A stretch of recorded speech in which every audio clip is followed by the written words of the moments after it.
Well, thank you both so much for joining this morning and for sharing a bit about Camp New Happenings. For those who don't know, I'll have my two guests here introduce themselves. Tina, do you want to go first? Sure. I'm Tina Veldhuizen.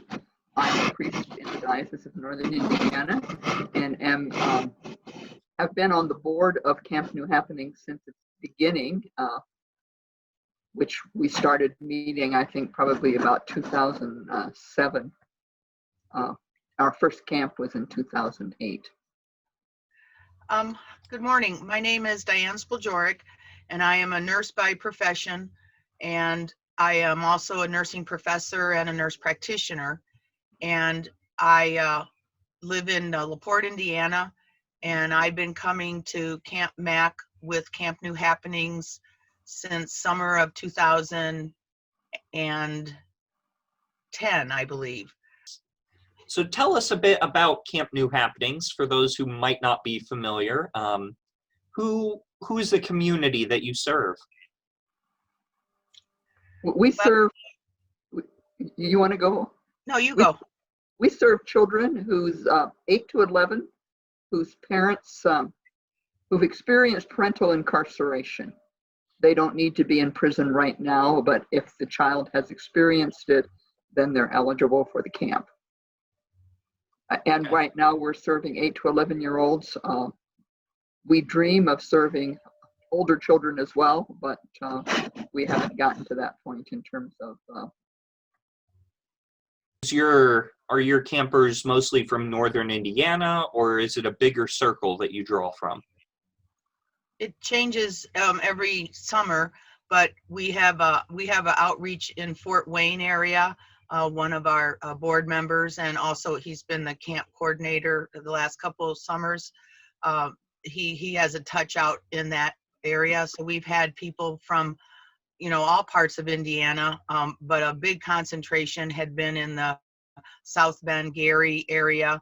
The population that we serve, because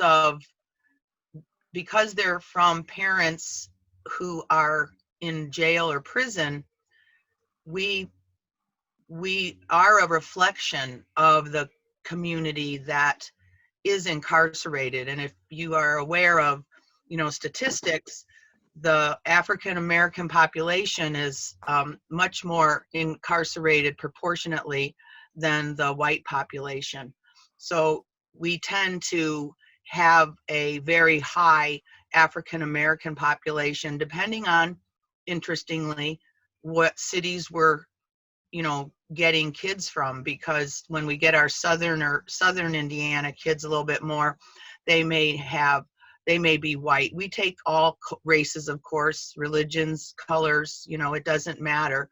The criteria, as Mother Tina said, is that they have a parent who has suffered through the incarceration system. So that the kids come from everywhere, but the diocese, from the church, they're the big supporters that, we try to honor that area as well. But I think we've had, again, people from pretty much the north side of the state, but certainly not withstanding. We'll take someone from anywhere.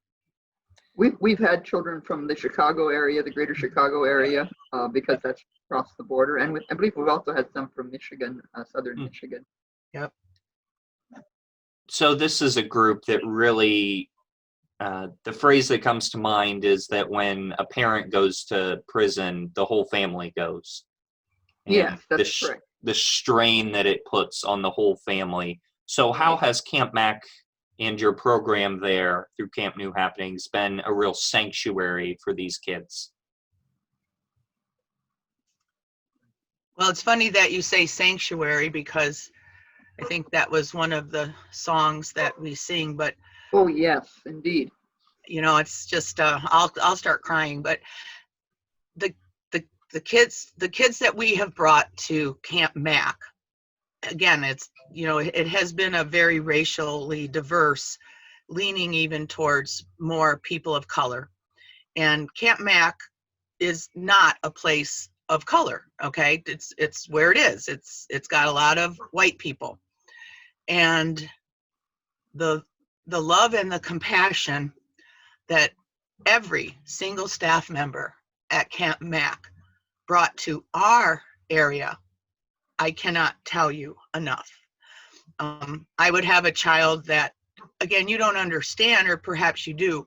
For some of these children, they have never ever been camping or anywhere. You know, they live inner city perhaps, and food and vegetables. Again, people that live in poverty often live in a food desert. There's no easy access to healthy foods. You got your McDonald's for $1 a sandwich, but there's no place to get fruit and vegetables. So a lot of the kids, you know, at Camp Mac, we've got this, I always call it the feeding trough. You know, we get to go eat till our heart's content. And they always have the bowl of fruit out there, always. And those kids, they would take the fruit. And the one little boy, I'll never forget, kept taking oranges. And it basically was that he does never get oranges. Before he left, the cook came and brought him a bag of oranges to take home with him. You know, that's the kind of thing that everywhere I turn at Camp Mac, you guys are reaching out to our children and treating them with such love and respect that I can't say enough about that. Now, there's a lot to do here at camp when you spend a week here, between boating and swimming and campfires and all of that. So from your experience, if you could only do, or what would be something that you have experienced here at Camp Mac that you wish more people had the opportunity to or would take advantage of doing? Well, in some ways, everything. But I would say that our children, swimming's the top. They love to go swimming and be in the water, and they love the competition of passing the swim test. So that's always a big event, and lots of praise for the children and the adults who pass it. So anyway, it's a great. That's one of their favorites. Yes. Yeah, I agree. The beach, you know, going down to the beach and being able to do the water slide and, you know, just having that fun, very safe, you know, I've never been concerned about the kids' safety in the water. The lifeguards have been phenomenal, friendly, encouraging, as Mother said, you know, cheering everybody on regardless of age. And those kids just love it. And again, for many of them, swimming in a lake, this is their first experience doing that, and it's a lot of fun. It brings a lot to their faces. They also like boating, but I know that boating is hard for some of them, so it gets a little bit, you know, a little frustrating sometimes, I think, because they don't know how to do it exactly, but you know, until you learn. And what else? The food, the food experiences, that, like, who would not want to do that? But if I could only come to Camp Mac for one thing, it would probably be to come to the beach and go swimming and use the water slide. Wonderful. With your time here at Camp Mac, how has Camp Mac connected either yourselves, or how have you seen Camp Mac connect campers with God and their faith? Well, through their kindness, all the examples that Diana's already given. I mean, how better can we show our belief and our trust in Jesus and that God loves us all by showing love? Many years ago, and I'm just not good with stuff and people's names and all that, but one year I know that Camp Mac was so moved by our kids that they actually took up a donation among the staff and what have you, and they presented a check to us. Again, I don't even remember the number of it, but you know, it was in the many hundreds more, you know, it was in the hundreds and hundreds of dollars, maybe $600 or $800, I can't remember, and presented that to us, you know, for no reason other than that they were moved by watching the kids. So what is your hope for the future of Camp New Happenings and Camp Mac? Well, I hope that we can expand in terms of Camp New Happenings. At this point, we've limited ourselves to 32 campers because of our limited resources and things like that. So I'm hoping myself that we'll be able to hire an executive director for the New Happenings Ministry and not have it be done by volunteers like Diane and myself. So anyway, that's certainly one of my hopes and dreams for it, that it takes on a life, a different life of its own. And also that we do more follow-up with the children once they get home, then it's not just a once a year experience. Well, the New Happenings Ministry is very close to all of us, all of our hearts, and the time and dedication that people put in to it is just, we know that we want it to continue. Of course, this year we had to cancel because Camp Mac, had to cancel. So we're not sure. When Miss Charlotte died, we didn't have camp that year, but then we were able to pick the mantle up and get it going, keep it going. And last year we had 32 children. So that was a wonderful, wonderful year. And again, we want to grow, but we don't want to outgrow ourselves. And, I would love to have hundreds of kids, but there's a lot that goes into that. The other people who get something out of this are the counselors, the kids, not teenage, 18 and older, those counselors.